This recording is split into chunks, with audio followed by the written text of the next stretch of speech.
ദൈവത്തിന് നന്ദി പറയുന്നു.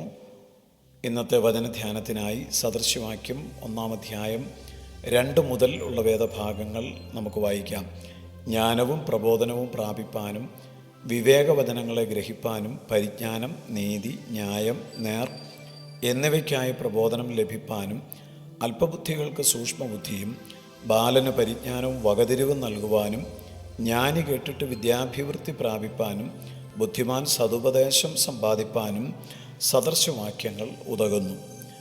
എന്തുകൊണ്ട് നാം ദൈവത്തിൻ്റെ വചനം പഠിക്കണം? പ്രത്യേകിച്ച് ഇസ്രായേൽ രാജാവായ ദാവീദിൻ്റെ മകനായ ശലോമോൻ്റെ സദൃശവാക്യങ്ങൾ എന്തുകൊണ്ട് പഠിക്കണം എന്ന് ഇവിടെ ദൈവത്തിൻ്റെ വചനം നമ്മോട് സംസാരിക്കുകയാണ്.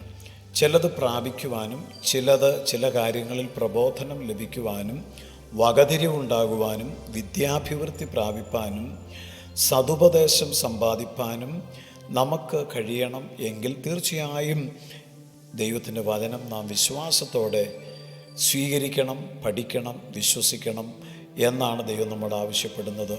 അതിൽ പ്രധാനപ്പെട്ടത് ജ്ഞാനമാണ്. എന്താണ് യഥാർത്ഥ ജ്ഞാനം? അറിവ് സമ്പാദിക്കുവാൻ വേണ്ടി കുഞ്ഞുങ്ങളെ മാതാപിതാക്കൾ ചെറുപ്പം മുതൽ വിദ്യാലയങ്ങളിൽ അയക്കുന്നു.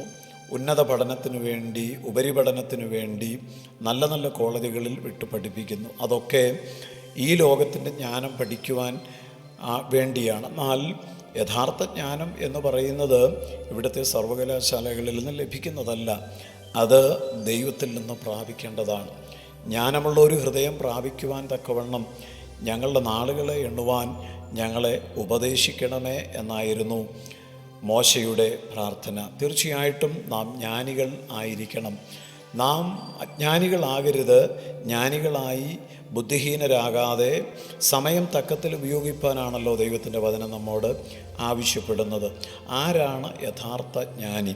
യാക്കോബിൻ്റെ ലേഖനത്തിൽ അതിന് ഉത്തരമുണ്ട്. യഥാർത്ഥ ജ്ഞാനി ആരാണ്? ആ ജ്ഞാനം എങ്ങനെ നമുക്ക് പ്രാപിക്കാം? ഒരുവന് ജ്ഞാനം കുറവാകുന്നുവെങ്കിൽ അവൻ ചെയ്യേണ്ടത് എന്താണ്? ഔദാര്യമായി കൊടുക്കുന്ന ദൈവത്തോട് യാചിക്കണം എന്ന് അവിടെ പറഞ്ഞിരിക്കുന്നു. ജീവിതത്തിൽ സംഭവിക്കുന്ന പ്രതിസന്ധികളുടെ നടുവിൽ യഥാർത്ഥ ജ്ഞാനമായ ക്രിസ്തുവിനെ നമുക്ക് അറിയുവാൻ, ഗ്രഹിപ്പാൻ കഴിഞ്ഞാൽ ജീവിതം ധന്യമായി. പരിജ്ഞാനവും ദൈവത്തിൻ്റെ നീതിയും ദൈവിക ന്യായങ്ങളും അതിനായി ഉള്ള പ്രബോധനങ്ങളും നമുക്ക് ലഭിക്കുന്നത് ദൈവവചന ധ്യാനത്തിലൂടെയാണ്. 4-ാമത്തെ വാക്യത്തിൽ ഇപ്രകാരമാണ് നാം കാണുന്നത്: അല്പബുദ്ധികൾക്ക് സൂക്ഷ്മബുദ്ധിയും ബാലന് പരിജ്ഞാനവും വകതിരിവും നൽകുവാനും. സമൂഹത്തിലെ ഏത് തുറയിൽപ്പെട്ട ആളുകൾക്കും, അതായത് ഈ ലോകത്തിലെ മനുഷ്യർ ബുദ്ധിമാന്മാരെന്നും ബുദ്ധിയില്ലാത്തവരെന്നും ഒക്കെ മനുഷ്യരെ തരംതിരിച്ചിരിക്കുന്നു. എന്നാൽ അല്പബുദ്ധികൾക്ക് പോലും സങ്കീർത്തനം 19:7 നമ്മൾ കാണുന്നു, യഹോവയുടെ ന്യായപ്രമാണം തികവുള്ളതാണ്, അത് പ്രാണനെ തണുപ്പിക്കുന്നതാണ്, അത് അല്പബുദ്ധിയെ ജ്ഞാനിയാക്കുന്നതാണ്. സങ്കീർത്തനത്തിൽ 119-ാം സങ്കീർത്തനം 130-ാമത്തെ വചനത്തിൽ നിൻ്റെ വചനങ്ങളുടെ വികാസനം പ്രകാശപ്രദമാകുന്നു, അത് അല്പബുദ്ധികളെ ബുദ്ധിമാന്മാരാക്കുന്നു. സദൃശവാക്യത്തിൽ വീണ്ടും 8-ാം അധ്യായം 5-ാമത്തെ വാക്യത്തിൽ പറഞ്ഞിട്ടുണ്ട്, അല്പബുദ്ധികളെ സൂക്ഷ്മബുദ്ധി നിങ്ങൾ ഗ്രഹിച്ചുകൊള്ളുവീൻ. യഥാർത്ഥ ബുദ്ധി ദൈവം നമുക്ക് തരേണ്ടതാണ്.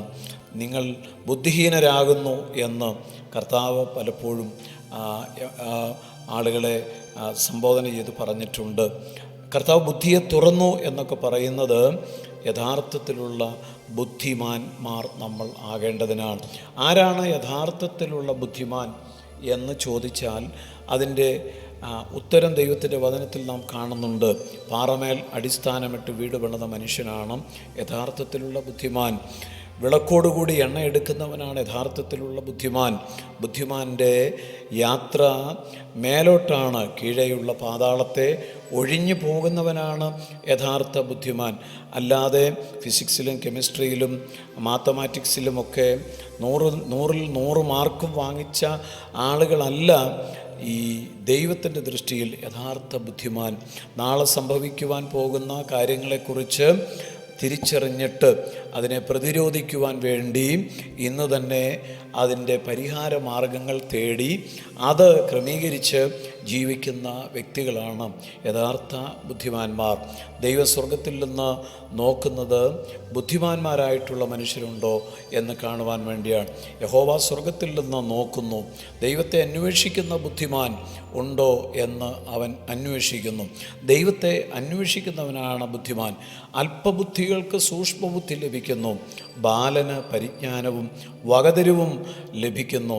ജ്ഞാനികളായ മനുഷ്യർ പോലും, ലോകപ്രകാരമുള്ള ജ്ഞാനത്തെക്കുറിച്ചാണ് പറഞ്ഞിരിക്കുന്നത്, ജ്ഞാനികളായ മനുഷ്യർ വചനം കേട്ടുകഴിഞ്ഞാൽ അവർക്ക് വീണ്ടും വിദ്യാഭിവൃദ്ധി പ്രാപിപ്പാൻ, ബുദ്ധിമാന സതുപദേശം വീണ്ടും ലഭിപ്പാനൊക്കെ ദൈവവചന ധ്യാനത്തിലൂടെ കഴിയുന്നു. അതുകൊണ്ട് ആരും ദൈവവചന ധ്യാനം അവഗണിക്കരുത്.